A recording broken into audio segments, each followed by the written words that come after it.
Hello everyone, welcome to Raja Wishes. I'm Molly and I'm in Epcot for the tastiest time of the whole year, the International Food and Wine Festival. I've been tasting my way through this festival and I've divided up my treats into 3 different categories. My festival bests, which I would gladly purchase again, my festival maybes, which I'm not necessarily mad about purchasing, but I don't think I would get them again, and then lastly, my festival regrets, which, well, I kind of regret buying them. So let's go dive in and talk about all the yummy food and some of the not so yummy food. One of the newest booths to open this year is Gyozas of the Galaxy, over by Guardians of the Galaxy. Now this booth features 3 different types of dumplings, and one of my favorite dishes of the entire festival has been the street style corn dumplings from this booth. They were incredibly flavorful. The salsa verde was refreshing and just delicious. I was super pleasantly surprised with these, and I will definitely be going back before the festival is over to get some more. Next up is Flavors from Fire. Now this is also usually a favorite booth of mine every year, and this year was no different. From here I got the Rodizio style beef skewer as well as the smoked corn beef. The beef skewer is new this year and it was great. It was a little bit on the salty side, but the beef was cooked fresh right on the grill and you could really taste it. Also, the chimichurri sauce was the perfect complement. My other favorite item from this booth was the smoked corned beef, which is a returning favorite. And I was super happy to see it return.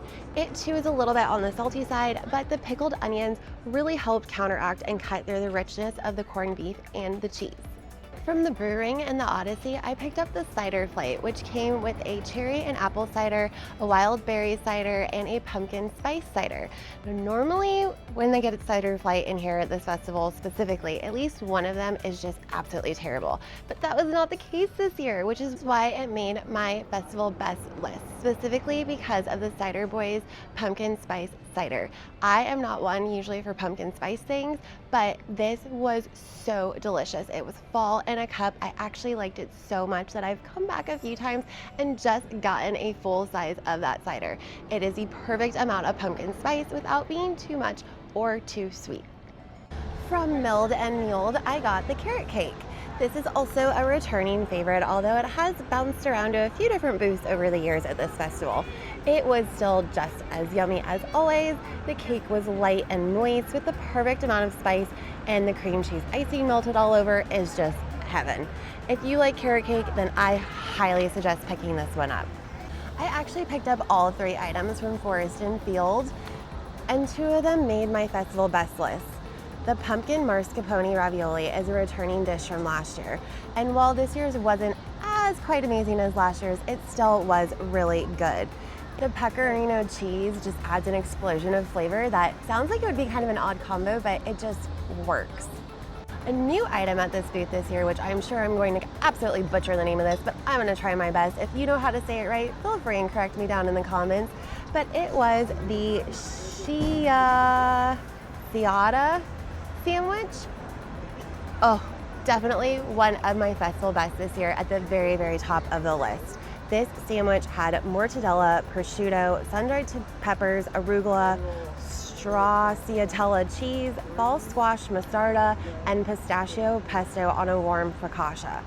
I'm not gonna lie, sandwiches are usually kind of a risky purchase at festivals because they can be sitting for a while, but this was the most wonderful surprise. The sandwich was not only a really good sized portion, but it was delicious. The focaccia bread was strong enough to hold up to all of the fillings inside the sandwich while still having a nice softness, and just, it was delicious.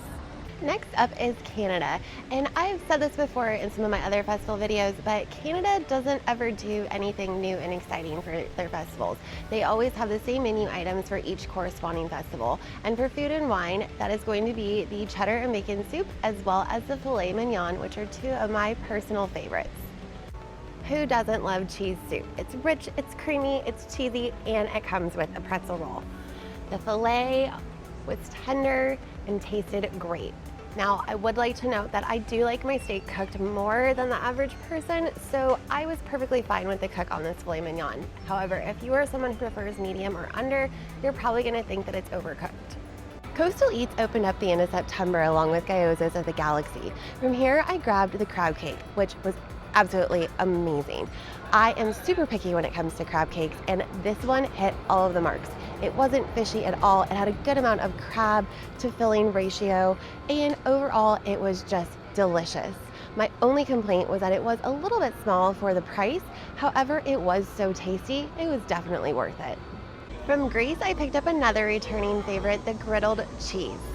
This is ooey gooey cheese topped with pistachios and honey. Sounds like it would be a really weird combination, and the first time I tried it, I'm not gonna lie, I was super skeptical, but this is one of my favorite dishes.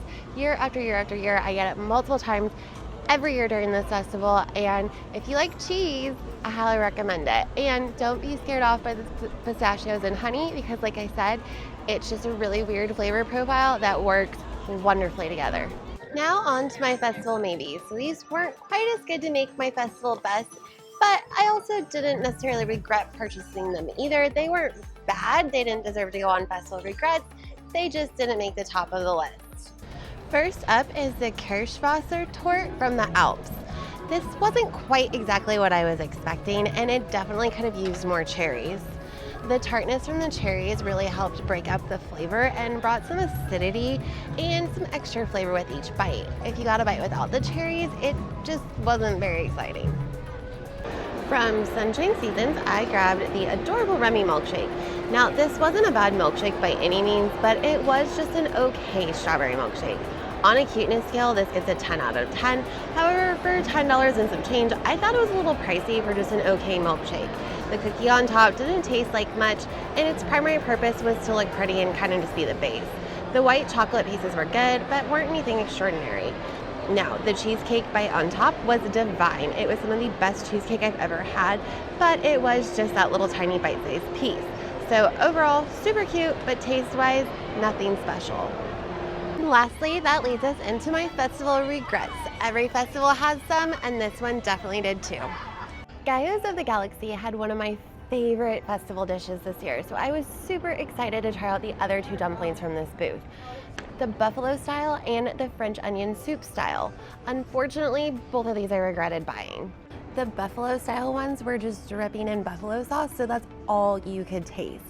And the French onion soup style dumplings were a different style of dumplings than the other two, and I personally just didn't really care for the texture. To me, this dish just had too much liquid going on and not enough flavor. Another booth that had two of my favorite dishes, Forest and Field, also had one of my festival regrets, which was the autumn chili. The autumn chili is a plant-based option, and it was a pretty good sized portion as it comes in a bread bowl. But the bread was super stale and hard, and the chili had a weird nutmeg flavor to it that I personally did not like at all. And the last of my festival regrets brings us to France. France's menu for the festival is usually a little bit more on the pricier side, which if it's delicious, then that's one thing, but when it's not, it just makes it sting that much more. From France, I got the spiced brioche with 3 cheese Mornay sauce. And for me personally, I felt like this was way too small for the price. On top of that, I did not like it.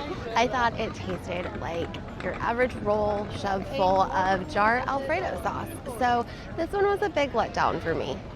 Thanks for coming along with me to Epcot's International Food and Wine Festival. Hopefully you saw some festival treats you've been thinking about trying, and hopefully this helped you decide whether or not they're worth your money. Let me know down in the comments what you've been dying to try, or what are some of your festival favorites. Until next time, wishing you less stress and more magic.